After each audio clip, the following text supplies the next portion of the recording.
오늘 우리에게 주신 말씀은 요한복음 8장 31절에서 38절 말씀입니다. 그러므로 예수께서 자기를 믿은 유대인들에게 이르시되 너희가 내 말에 거하면 참으로 내 제자가 되고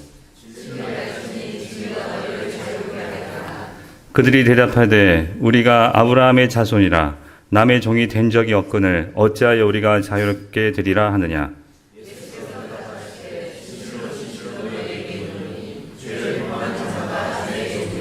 종은 영원히 집에 거하지 못하되 아들은 영원히 거하나니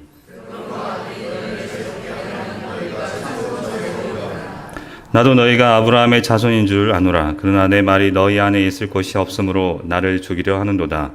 나는 내 아버지께서 본 것을 말하고 너희는 너희 아버지께서 들은 것을 행하느니라. 아멘. 오늘 본문에 앞서 8장 앞부분에서는 가늠하다가 잡혀온 여인이 용서받는 장면이 나오고요. 이어서 예수님은 나는 세상의 빛이라 라고 말씀하십니다. 요한복음에는 7개의 에고 에이미가 나오는데요. 에고 에이미는 예수님께서 친히 나는 무엇이다 라고 말씀하신 것을 얘기합니다. 예를 들어 나는 하늘에서 내려온 생명의 떡이니 또는 나는 세상의 빛이니 라고 말씀하신 부분을 에고 에이미라고 그러죠. 예수님 8장 전반부에서 두 번째 에고 에이미 나는 세상의 빛이다를 말씀하시고 이어서 자신의 죽음과 부활 그리고 승천에 대해서 말씀하십니다. 그러자 오늘 본문 바로 앞절 30절을 보면 예수님의 말씀을 듣고 많은 유대인들이 믿었다고 기록합니다. 그리고 31절을 보면 오늘 문맥상 그 동일한 유대인들, 믿었던 유대인들에게 예수님께서 계속 말씀하십니다. 너희가 내 말에 거하면 참으로 내 제자가 되고 이제 막 예수님의 가르침을 받아들이고 믿기 시작한 사람들에게 예수님의 말씀 안에 거하라고 하십니다. 요한복음에는 우리말로 거하다로 번역되는 단어가 크게 두 개가 나오는데요. 첫 번째는 1장 14절에 나옵니다. 말씀이 육신이 되어 우리 가운데 거하심에 우리가 그의 영광을 보니 아버지의 독생자의 영광이요 은혜와 진리가 충만하니라. 이 구절에 사용된 거하다 원어로 스케노는 천막을 치다는 의미입니다. 이 말은 애굽 출애굽 당시 광야를 지나는 이스라엘 백성들을 하나님께서 보호하시고 교제하신다는 것을 나타냈던 상징, 즉 임마누엘을 나타내는 성막을 떠올리게 합니다. 한편 오늘 본문 31절의 거하면의 헬라어 원어는 메테로, 원형은 메노입니다. 머물다, 계속 어디에 있다, 유하다, 어디 살다 등으로 번역되는데요. 대표적인 영어 성경인 NASB 성경은 continue, 계속 있다. 또는 ESV는 abide, 머무르다로 번역하고 좀 더 쉬운 성경은 가르침을 지키다, 가르침에 충실하다로 번역을 하고 있습니다. 즉 예수님의 말씀에 일회성으로 듣는 데서 그치는 것이 아니라 꾸준히 순종하며 살아가라고 말씀하고 계신 것입니다. 신약 성경에서 이 거하다는 단어 메노가 103에 사용되고 있는데요.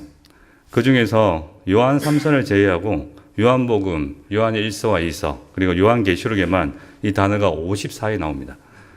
절반 이상이 사도 요한이 쓴 글에서 사용된 셈이죠. 사도 요한은 자신의 글을 읽는 독자들이 순종이라는 단어를 거하다, 함께 살다라는 의미로 해석해 이해해서 주님 앞에 설 때까지 변함없이 충실하게 꾸준히 말씀을 지키며 살아가라고, 그렇게 살아가는 사람이 진정한 예수님의 제자라고 당부하고 싶어서 거하다는 말을 지속적으로 사용했던 것입니다. 요한에서 2장 1절에서 6절입니다. 나의 자녀들아 내가 이것은 너에게 쓰면 너희로 죄를 범하지 않게 하려 함이라. 만일 누가 죄를 범하여도 하나님 앞에서 우리에게 대언자가 있으니 곧 의로우신 예수 그리스도시라. 그는 우리 죄를 위하여 화목 제물이니 우리만 이해할 뿐 아니요 온 세상의 죄를 이해하심이라.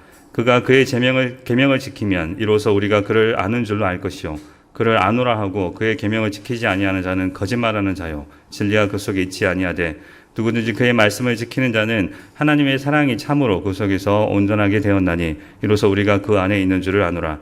우리 그의 안에 산다고 하는 자는, 매노한다고 하는 자는 그가 행하시는 대로 자기도 행할지니라. 계속해서 순종을 강조하고 있습니다.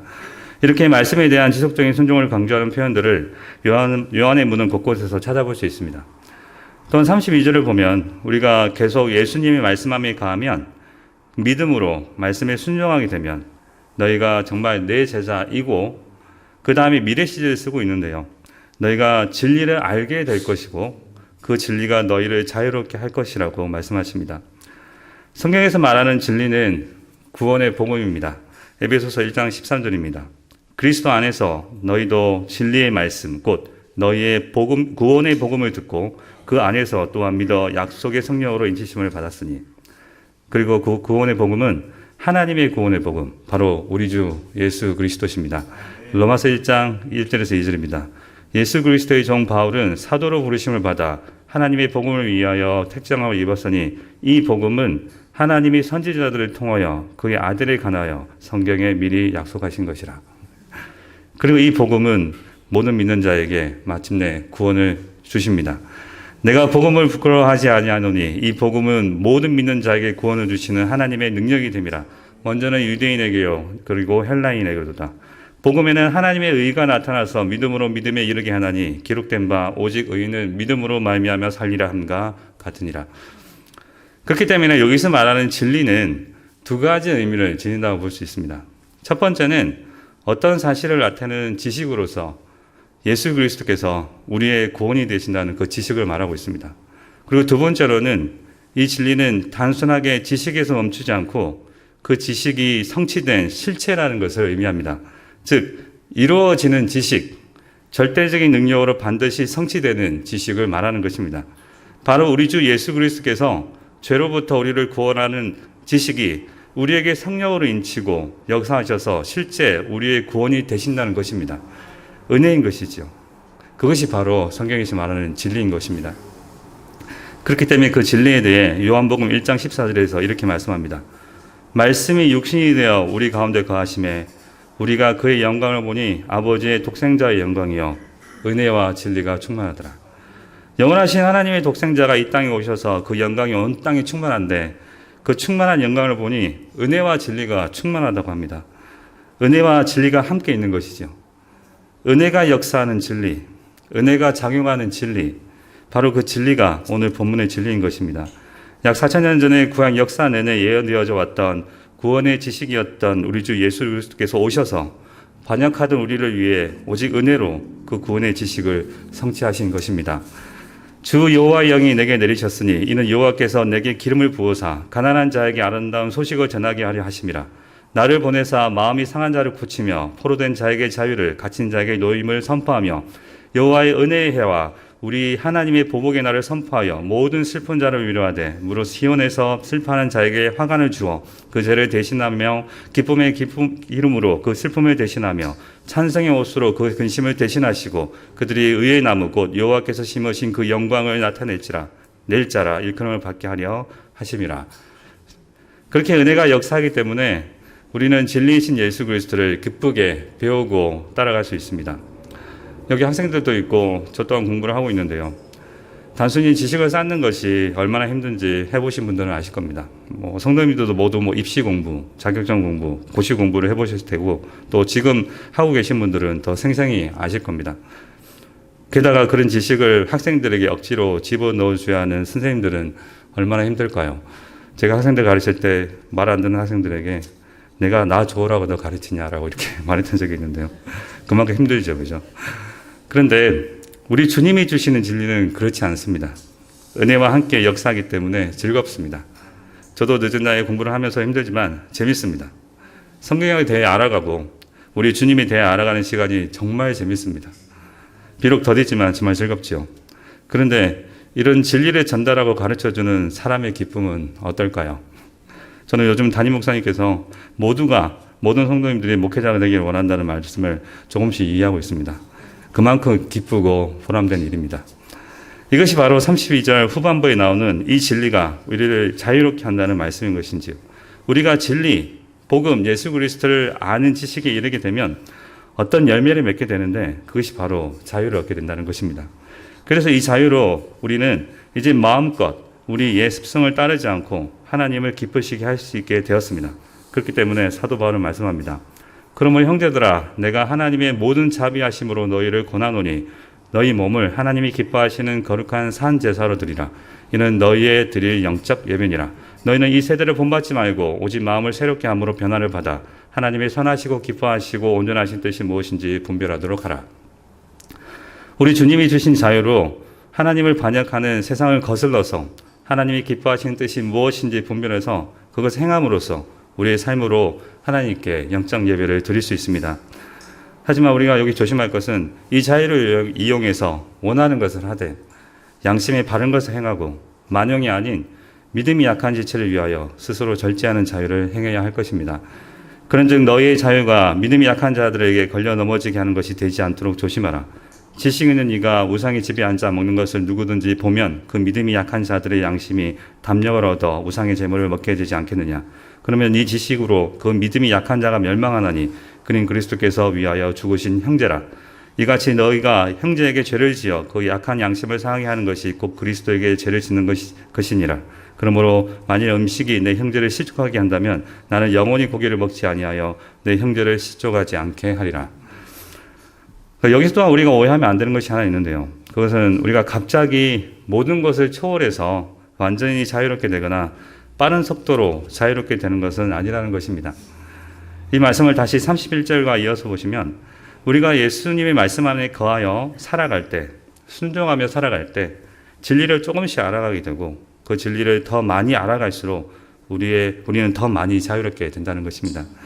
현재 우리가 복음에 대해 어느 정도 성장했다고 생각하는 사람들에게 앞으로도 계속해서 더 새롭게 복음에 대해 알아갈 필요가 있다는 것을 알려주는 본문입니다. 근데 사실 우리는 많이 성급하죠. 그래서 천천히 인내하며 가는 것을 싫어합니다. 우리는 한 번에 제일 좋은 것을 얻기를 원하고 짧은 시간에 많은 지식을 쌓고 싶어 합니다. 정말 그런 유혹이 많이 오거든요. 단번에 높은 지위에 올라가고 싶어 합니다. 돈도 마찬가지죠. 그죠? 짧은 시간에 이왕이면 많이 벌기를 원합니다. 그래서 빠른 시간 내에 변화가 없거나 결과가 나타나지 않으면 쉽게 포기해버립니다. 우리가 추구하는 거룩도 마찬가지죠. 성경을 읽고 설교자의 설교를 듣고 양심에 걸려서 혹시 마음이 뜨거워서 거룩한 삶을 살아가기를 원한다고 다짐하지만 이내 몇 번 말씀을 따르기를 실패하고 죄를 짓게 되면 금방 포기해버립니다. 그리고 예전 삶으로 돌아가는 경우가 많죠. 그래서 쉽게 가는 방법이 없을까 고민하죠. 그렇죠? 하지만 이러한 심리에 대해서 성경은 말씀합니다. 도둑질하지 말라. 지난주 우리는 목요 성경 공부 시간에 서열문답 중 10계명의 제8계명에 대해서 담임 목사님이 다루실 때 이 내용을 배웠습니다. 그렇게 쉽게 얻으려는 심리, 심보라는 표현이 더 낫겠는데요. 이런 심보는 도둑질을 하려고 하는 재성에서 오는 것임을 알고 오늘 말씀을 기억하며 더디더라도 인내하며 조금씩 성장해 나가야 할 것입니다. 한편 예수님이 자유에 대해서 말씀하시자 그래서 바로 자신들은 아브라함의 자손이로 누구에게 종이 되었던 적이 없다고 답하는 사람들이 나옵니다. 33절인데요. 그들이 대답하되 우리가 아브라함의 자손이라 남의 종이 된 적이 없거늘 어찌하여 우리가 자유롭게 되리라 하느냐. 그들은 예수님의 말씀으로부터 믿음의 조상 아브라함의 후손으로서 거룩한 백성인 자신들이 노예 취급을 당하고 있다는 것을 느꼈습니다. 그러자 즉각 예수님의 말씀에 반발합니다.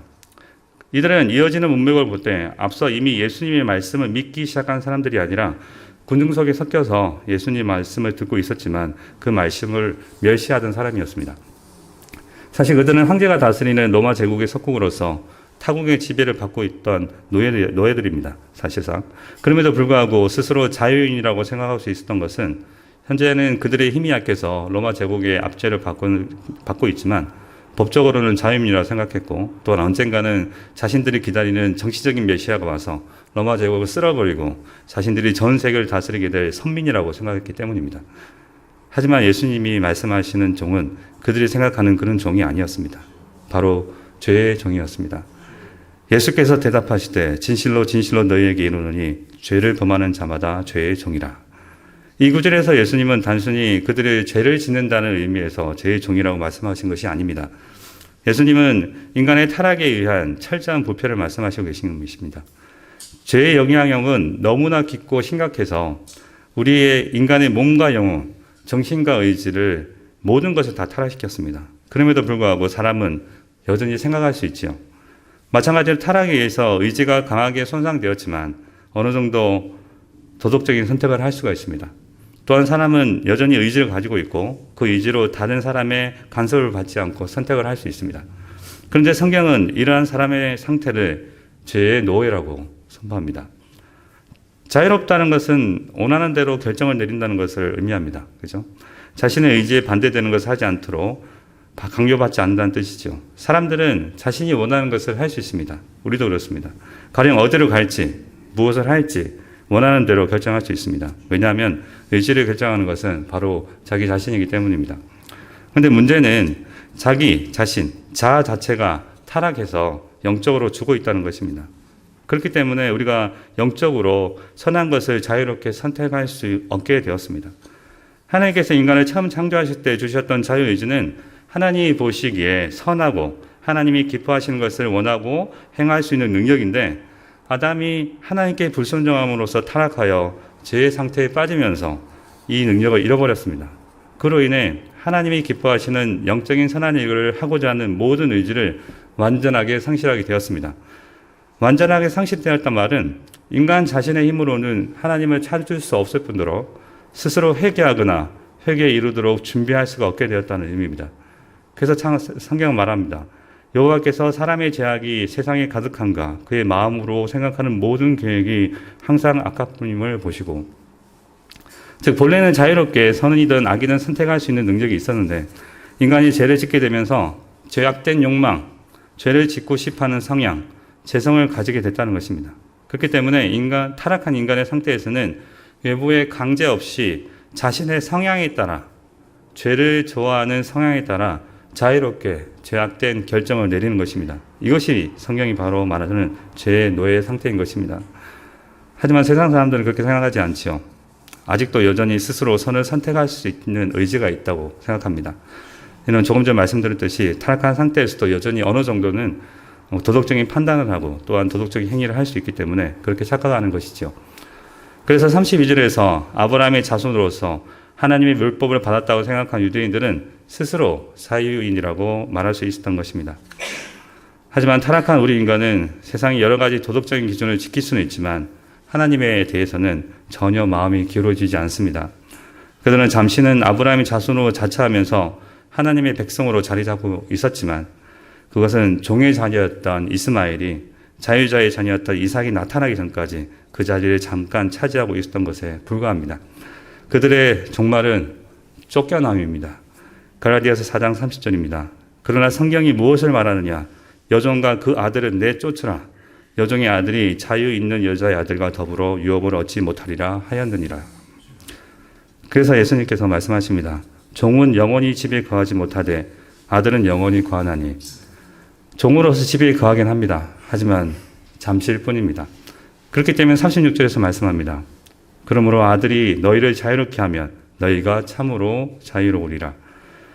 진리를 모르는 자들, 복음을 모르는 자들, 예수 그리스도를 믿지 않는 자들은 실제로 지극히 비참한 죄의 노예, 마귀의 노예, 죽음의 노예지만 마치 자기들이 원하는 대로 살아가고 있다고 착각합니다.